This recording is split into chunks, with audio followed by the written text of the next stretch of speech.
Hi friends, welcome to மாமியார் மருமகள் அடுப்பங்கரை. Friends, இன்றைக்கி நம்ம பார்க்க போகிற ரெசிபி ஸ்பெஷல் பொடியில் செஞ்ச முள்ளங்கி சாம்பார்.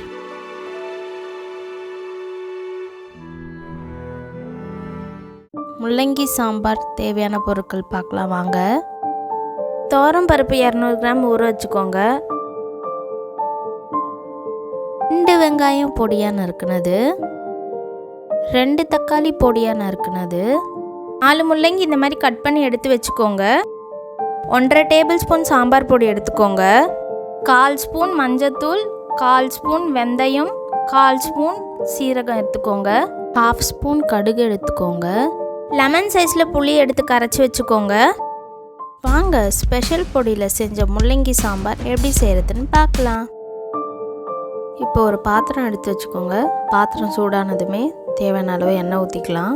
இப்போ எண்ணெய் நல்லா சூடாயிடுச்சு, கடுகு சேர்த்துக்கலாம். கடுகு பொரிஞ்சதுமே இப்போ வெந்தயம் சேர்த்துக்கலாம். வெந்தயம் பொரிஞ்சதுமே இப்போ சீரகம் சேர்த்துக்கலாம். கடுகு வெந்தயம் சீரகம் பொரிஞ்சதுமே பொடியாக நறுக்கின வெங்காயம் இப்போ சேர்த்துக்கலாம். நல்லா கிளறி விட்டுக்கோங்க. வெங்காயம் நல்லா வதங்கிடுச்சு. இப்போது பொடியாக நறுக்கின தக்காளி சேர்த்துக்கலாம்.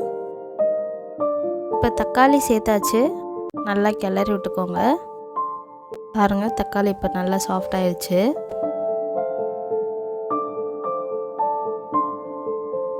இப்போ கட் பண்ணி வச்சுருக்க முள்ளங்கி சேர்த்துக்கலாம். இப்போ முள்ளங்கி நல்லா வெங்காய தக்காளியோட நல்லா கிளறி விட்டுக்கோங்க. 1/2 ஸ்பூன் மஞ்சத்தூள் சேர்த்துக்கோங்க. 1.5 டேபிள் ஸ்பூன் சாம்பார் பொடி போட்டுக்கோங்க. 1 ஸ்பூன் கல் உப்பு சேர்த்துக்கோங்க. இப்போ தேவையான அளவு தண்ணி ஊற்றிக்கலாம்.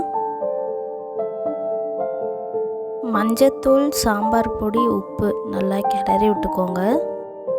இப்போ தட்டு போட்டு மூடிடலாம். பாருங்கள், நல்லா கொதிச்சிருச்சு. நல்லா கிளறி விட்டுக்கோங்க. இப்போது கரைச்சி வச்ச புளியை ஊற்றிக்கலாம். இப்போ கரைச்சி வச்ச புளியை ஊற்றியாச்சு, நல்லா கிளறி விட்டுக்கோங்க. வேக வச்ச பருப்பை மசிச்சு பவுலில் எடுத்து வச்சுருக்கோம். மசிச்சு வச்ச பருப்பை சாம்பாரில் ஊற்றிடலாம்.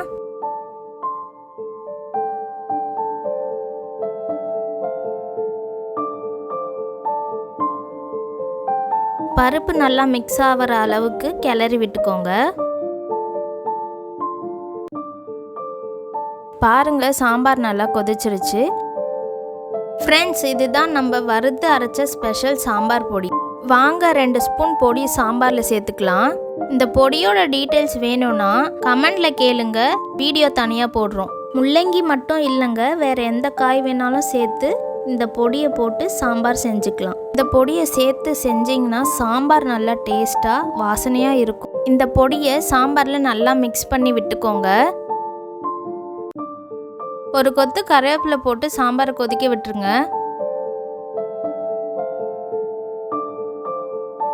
சாம்பார் நல்லா கொதிச்சிருச்சு. ஃபைனலாக கொத்தமல்லி தூவி இறக்கிடுங்க. இந்த மாதிரி சாம்பார் ஒரு தடவை செஞ்சு பாருங்க, நீங்களும் அடிக்கடி செய்வீங்க. சாம்பார் ரெடி ஆயிடுச்சு. இப்போ பவுலில் சர்வ் பண்ணிடலாம். நீங்களும் இந்த மாதிரி ஸ்பெஷல் பொடியில் செஞ்ச முள்ளங்கி சாம்பார் வீட்டில் செஞ்சு பார்த்துட்டு கமெண்ட்ல எப்படி இருக்குன்னு சொல்லுங்கள்.